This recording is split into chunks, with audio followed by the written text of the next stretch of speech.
नरेंद्र मोदी शपथ के बाद से फुल एक्टिव मोड में हैं। कल मोदी वाराणसी में थे तो इस वक्त बिहार के नालंदा में हैं और थोड़ी देर में प्रधानमंत्री मोदी नालंदा यूनिवर्सिटी के नए कैंपस का उद्घाटन भी करेंगे। तो तस्वीरें आप देख पा रहे हैं, प्रधानमंत्री मोदी इस वक्त नालंदा यूनिवर्सिटी के जो पौराणिक है उसी को प्रधानमंत्री मोदी इस वक्त देख रहे हैं और प्रधानमंत्री मोदी यहां पर हर एक विशेषता को समझ रहे हैं कि जो पौराणिक जो यूनिवर्सिटी थी, जो विश्वविद्यालय था, वो किस तरह से था, किस तरह से काम करता था। अब मोदी के इस दौरे की टाइमिंग नोट करने वाली है। प्रधानमंत्री उस वक्त दिल्ली के बाहर निकले हैं जिस वक्त विरोधी दिल्ली में सत्ता परिवर्तन का तिकड़म भिड़ा रहे हैं। राहुल कह रहे हैं कि मोदी सरकार नाजुक मोड़ पर खड़ी है और किसी वक्त गिर सकती है। वो ये भी दावा कर रहे हैं कि मोदी बहुत कमजोर हो चुके हैं। ममता, उद्धव, पवार, अखिलेश, तेजस्वी, इन सब की पार्टियां भी तरह तरह के फॉल्स नैरेटिव क्रिएट करने की कोशिश कर रहे हैं। मोदी क्या सच में वीक पड़ गए हैं? पहले से कहीं ज्यादा मजबूत दिख रहे हैं क्या मोदी? इस वक्त मोदी विरोधियों पर हावी है और 2024 में आगे के पिक्चर क्या होने जा रहा है यह भी अभी बाकी है। इस रिपोर्ट से समझते हैं। नमः पार्वती पतये हर हर महादेव। नमः पार्वती पतये हर हर महादेव। शपथ लेने के वक्त से 8 दिन बाद मोदी ने एक बार फिर काशी का राउंड लगाया। तीसरी बार पीएम बनने के 213 घंटों के बाद 12,825 मिनटों के बाद मोदी को एक बार फिर काशी ने बुलाया। चुनाव जीतने के बाद आज हम पहली बार बनारस आयल है।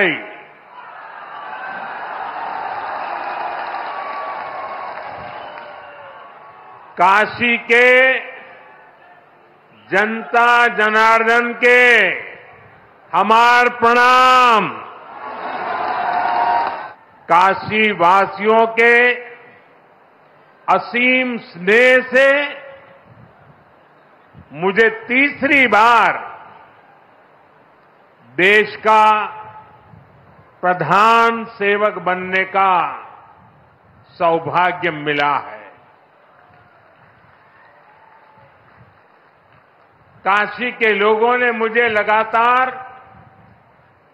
तीसरी बार अपना प्रतिनिधि चुनकर धन्य कर दिया है।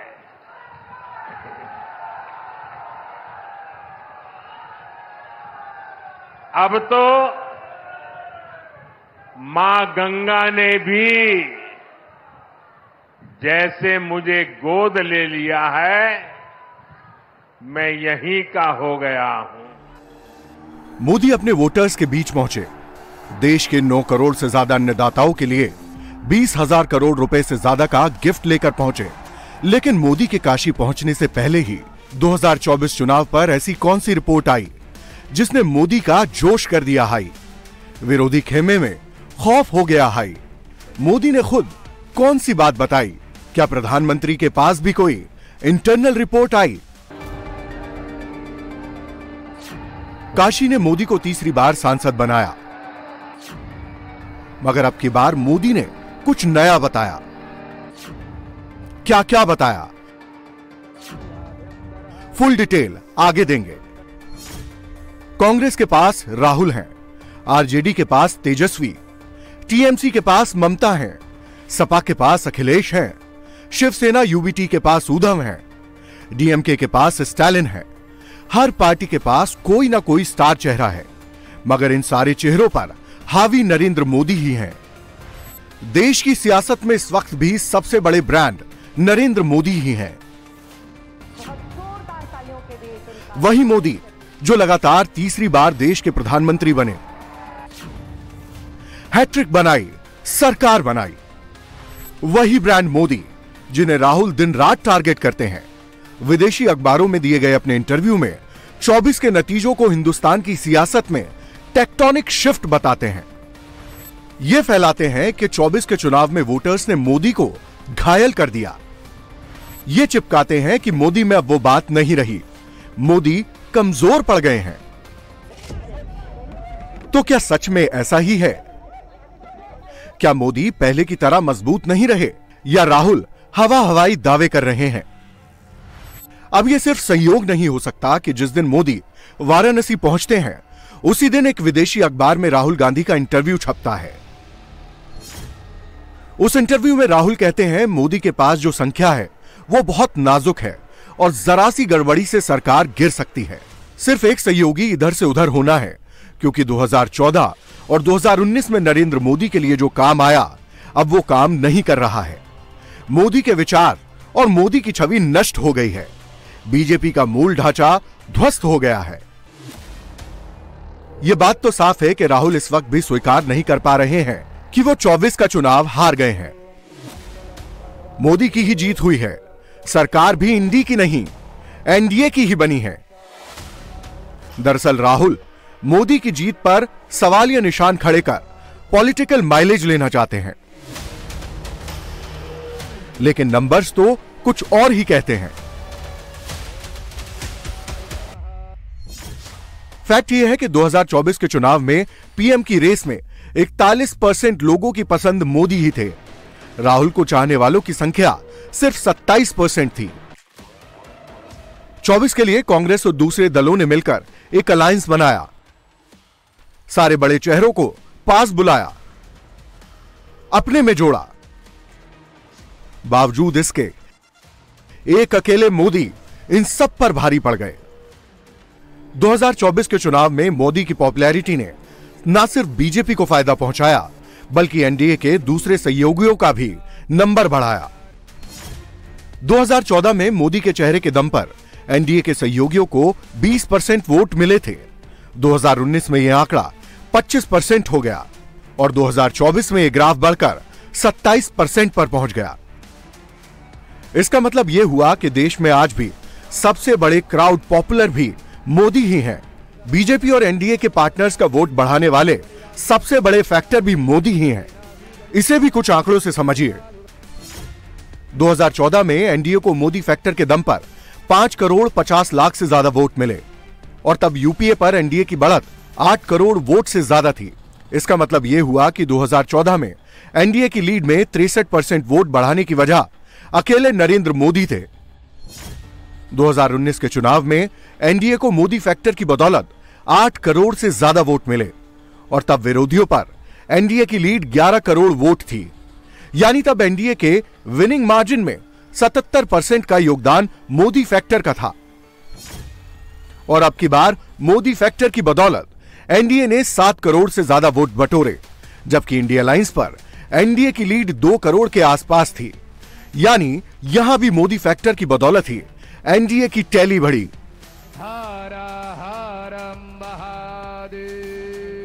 इसका सीधा सा मतलब यह है कि 2024 के चुनाव में एनडीए की 292 सीट और बीजेपी की 240 सीट के पीछे की सबसे बड़ी वजह मोदी ही हैं। अगर मोदी ना होते तो शायद एनडीए के लिए दिक्कत हो सकती थी, लेकिन मोदी मैजिक ने ऐसा होने नहीं दिया। नतीजा देश के सामने है। ये बनारस के लोगों के लिए भी गर्व की बात है।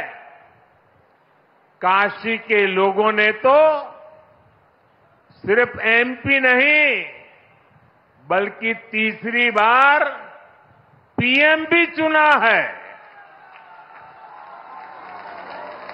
इसलिए आप लोगों को तो डबल बधाई। साथियों, इस चुनाव में देश के लोगों ने जो जनादेश दिया है वो वाकई अभूतपूर्व है। इस जनादेश ने एक नया इतिहास रचा है। दुनिया के लोकतांत्रिक देशों में ऐसा बहुत कम ही देखा गया है कि कोई चुनी हुई सरकार लगातार तीसरी बार वापसी करे। लेकिन इस बार भारत की जनता ने ये भी करके दिखाया है। ऐसा भारत में 60 साल पहले हुआ था। तब से भारत में किसी सरकार ने इस तरह हैट्रिक नहीं लगाई थी। आपने ये सौभाग्य हमें दिया, अपने सेवक मोदी को दिया। भारत जैसे देश में जहां युवा आकांक्षा इतनी बड़ी है, जहां जनता के अथाह सपने हैं, वहां लोग अगर किसी सरकार को 10 साल के काम के बाद फिर सेवा का अवसर देते हैं तो ये बहुत बड़ी विक्ट्री है, बहुत बड़ा विजय है और बहुत बड़ा विश्वास है। आपका ये विश्वास मेरी बहुत बड़ी पूंजी है। आपका ये विश्वास मुझे लगातार आपकी सेवा के लिए, देश को नई ऊंचाई पर पहुंचाने के लिए कड़ी मेहनत करने की प्रेरणा देता है। मैं दिन रात ऐसे ही मेहनत करूंगा आपके सपनों को पूरा करने के लिए, आपके संकल्पों को पूरा करने के लिए मैं हर प्रयास करूंगा। यानी राहुल जो भी क्लेम कर लें, सच तो यही है कि ब्रांड मोदी ही बीजेपी को बाकी सभी पार्टियों से अलग करता है और ब्रांड मोदी के ही दम पर बीजेपी की सीटें भी बढ़ती हैं, एनडीए की टैली भी बढ़ती है। वैसे नतीजा आए हुए 14 दिन से ज्यादा बीत गए। देश में मोदी की लीडरशिप में एनडीए की सरकार बन गई, लेकिन विपक्ष इस वक्त भी तरह तरह के हथकंडे अपना रहा है। वो अभी भी एग्जिट पोल के नंबर्स में स्कैम ढूंढ रहा है। बैनर पोस्टर लेकर कभी सेबी के दफ्तर के बाहर तो कभी किसी और लोकेशन पर शोर शराबा कर रहा है। विपक्ष 9 जून के बाद से ही हर घंटे एक ही टेप बजा रहा है कि मोदी के पास नंबर नहीं है, मोदी को प्रधानमंत्री पद पर बने रहने का हक नहीं है। इस तरह की स्क्रिप्ट लिख लिख कर मोदी को लगातार टारगेट किया जा रहा है। तो हम लोग तो करेगा, अभी तो आंदोलन शुरू हुआ, ये तो अभी beginning of the beginning. Sir आरोप क्या है आपके? आरोप क्या है? सेविकों को इन्वेस्टिगेट करना होगा और मोदी और अमित शाह के लिए शेयर में जो स्कैम हुआ है, पेटा में नहीं, रेसिडुअरी पावर्स है, इन्वेस्टिगेशन करना होगा।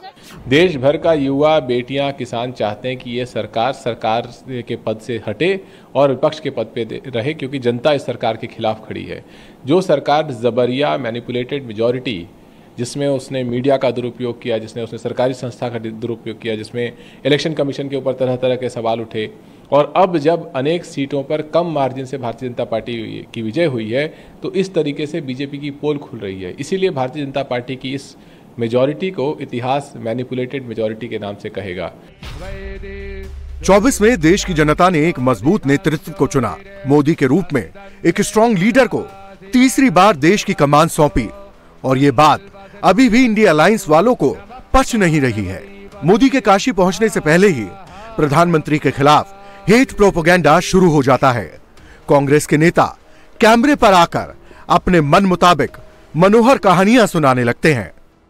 बनारस के लोगों ने, बनारस के खास करके धर्माचार्यों ने, खास करके बनारस के जो यहाँ हमारे धर्म को कर दिखाने वाले लोग हैं, वो सब लोग मोदी से मुंह मोड़ चुके हैं। मोदी जी के लिए मन में किसी के मन में कोई भाव नहीं है, कोई भी उनके प्रति सम्मान नहीं रह गया।